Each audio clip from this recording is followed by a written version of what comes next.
Hello, I'm Delila Grubaugh, and you're listening to the news segment of Titan Radio's weekly program, The Feed. Your one-stop shop for all things sports, music, news, and more, produced by us, CSUF students.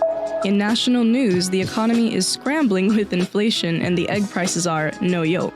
The Bureau of Labor Statistics reported that the prices of eggs hit an all-time record high last month, with the latest consumer price index indicating that the average price of a dozen grade A eggs in U.S. cities has reached $4.95. This price beats out the previous record high of $4.82, and the cost is only believed to increase from this point on out. In 1 month alone, the price of eggs increased by over 15%. In the coming weeks leading up to Easter, prices of eggs will spike due to higher demand of the item around the holiday season. A large culprit for this price jump is the years-long bird flu outbreak that began in 2022 that remains problematic to this day. This outbreak has since disrupted the U.S.'s egg supply, affecting more than 150 million birds in the country, making it the largest avian influenza outbreak in history.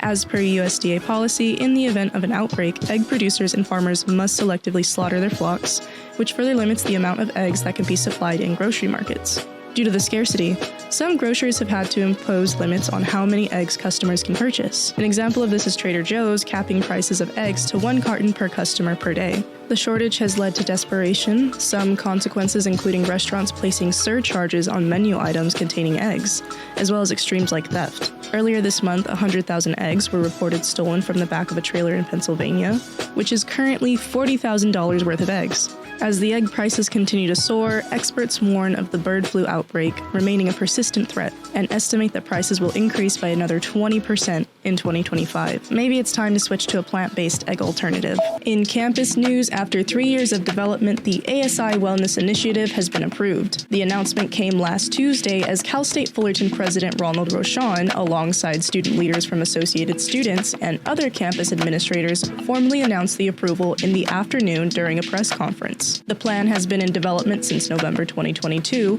and originally faced opposition by former CSUF President Sylvia Alva, who blocked the proposal, citing concerns that it could interfere with the recently approved 6% tuition increase. The initiative aims to increase ASI scholarship funding, provide more resources for campus clubs, expand support for the diversity initiatives and resource centers, establish an official wellness center, and enhance Titan Recreation and the Titan Student Union. In order to support these initiatives, the university has proposed an increase in student fees to fund the necessary resources, programs, and facilities. The campus union fee, an additional student fee separate from tuition, is set to rise from the current $170 to $211 per semester for the 2025-2026 academic year. In the 2028-2029 academic year, the fee will increase to $536.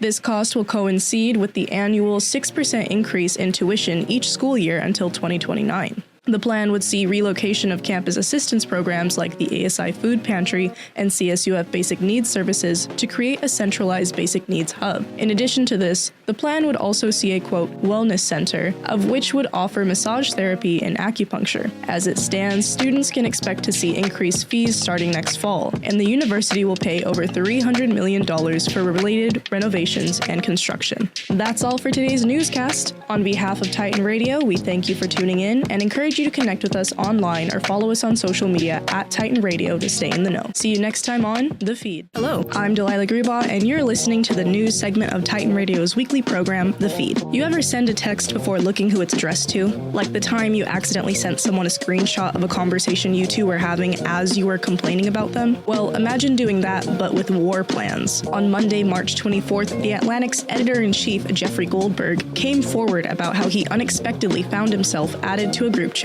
discussing classified military strategies. The group chat included top national security officials in President Trump's cabinet, including Defense Secretary Pete Hegseth and Vice President J.D. Vance. The topic of conversation revolved around upcoming U.S. operations against Iran-backed Houthi rebels in Yemen, with the messages detailing planned targets, the weaponry the U.S. intended to use, and the sequence of which the attacks would take place. In just 2 hours after receiving the text message, the U.S. had launched airstrikes in Yemen. The National Security Council has confirmed the messages to be authentic, and is currently investigating how Goldberg's number was added to the chat, and is looking into the claim that Goldberg had gotten access by receiving a Signal app invitation from Mike Waltz, Trump's national security advisor. At the same time, government officials like White House Press Secretary Karoline Leavitt and Waltz are denying the claim of the U.S. discussing any war plans, with President Trump claiming that the incident is, quote, not to be a serious one.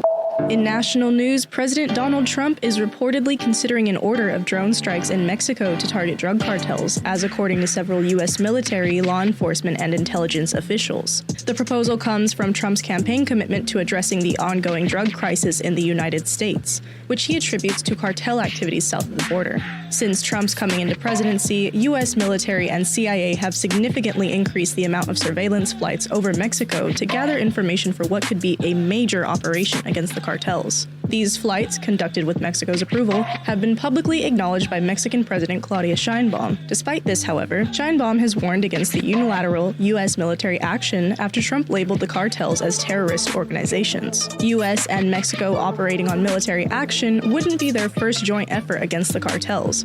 However, acting without Mexico's consent could violate international law, though the U.S. has argued it has the right to defend itself from cross-border threats.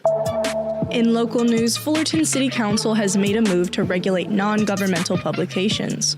On Tuesday, April 1st, during the City Council meeting, city staff presented a policy that restricts the distribution of non-governmental news publications in the city's public spaces. The decision comes after Fullerton City Council voted 4-1 to implement the policy, aligning with the council's efforts to oversee materials displayed at locations such as City Hall, libraries, first responder stations, community centers, and recreational facilities. The new policy would require all publications go through a process of prior approval, meaning that only official government documents and specific educational institutional materials will be allowed for distribution, with the motion permitting just one newspaper rack at the back of the library. One of the votes in favor of the policy came from Mayor Pro Tem and CSUF Public Health Professor Shauna Charles, who stated her support and concerns about the potential distribution of publications containing hate speech at City Hall. Publications mainly to be affected are two local newspapers, the Fullerton Observer, which was founded back in 1978, and the Daily Titan, Cal State Fullerton's own student paper. Councilmember Ahmad Zara was the only official to dissent, stating that, quote, "This ban will diminish the visibility of their reporting and dampen the spirit of journalism in our community.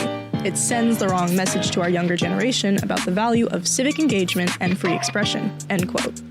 Zara, amongst others, voiced concern over the policy encroaching on the First Amendment right of free speech and opening the city to legal challenges or lawsuits. Both the Daily Titan and Fullerton Observer have released official statements on the matter, the Daily Titan referring to the action as an anti-democratic censorship policy. In local news, students at Cal State Fullerton experienced confusion and concern this week after federal agents were reported to be seen on campus. This past Wednesday, various students had received emails from professors notifying them of the spotting of plainclothes Department of Homeland Security agents near the Arboretum. Out of caution, several professors canceled class, citing concerns of this being a, quote, precursor to more aggressive immigration enforcement. The university later made statement that the agents on campus were part of the DHS explosive detection team and were there to conduct a training exercise on campus, claiming that the agents were not there to enforce immigration laws and that there is, quote, no need for alarm. This incident comes after the news that 8 Cal State Fullerton students have had their visas revoked, with campuses across the state like Tufts University and Columbia seeing students being detained, deported, or disappeared by U.S. Immigration and Customs Enforcement. Currently, Orange County has one of the highest rates of ICE cooperation in California, with the county seeing over 16,000 pending deportation cases at this time. With this in mind, immigrant and international students are encouraged to carry their documents and forms of identification, as well as become educated on their rights. For more on what to do in the case of an ICE encounter, visit the American Civil Liberties Union website. For more information regarding ICE encounters on campus, visit fullerton.edu/immigration.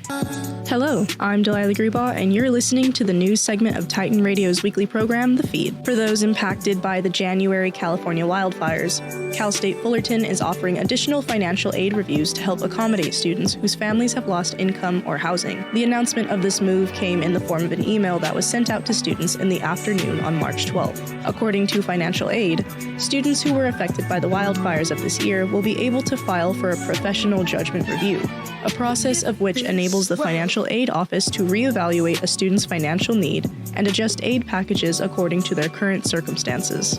Students looking to utilize this opportunity can connect with the CSUF Titan Hub office, a resource center meant to connect students with support specialists for assistance with admissions, financial aid, scholarships, and more. Titan Hub is located in Langsdorff Hall in room 114 and asks that students hoping to receive assistance provide documentation of the changes in their financial circumstances, such as proof of income loss or housing displacement. Additional resources and support for students include the university's counseling and psychological services, as well as the Basic Needs Center that provides food and housing assistance. That's all for today's newscast. On behalf of Titan Radio, we thank you for tuning in and encourage you to connect with us online or follow us at social media at Titan Radio to stay in the know.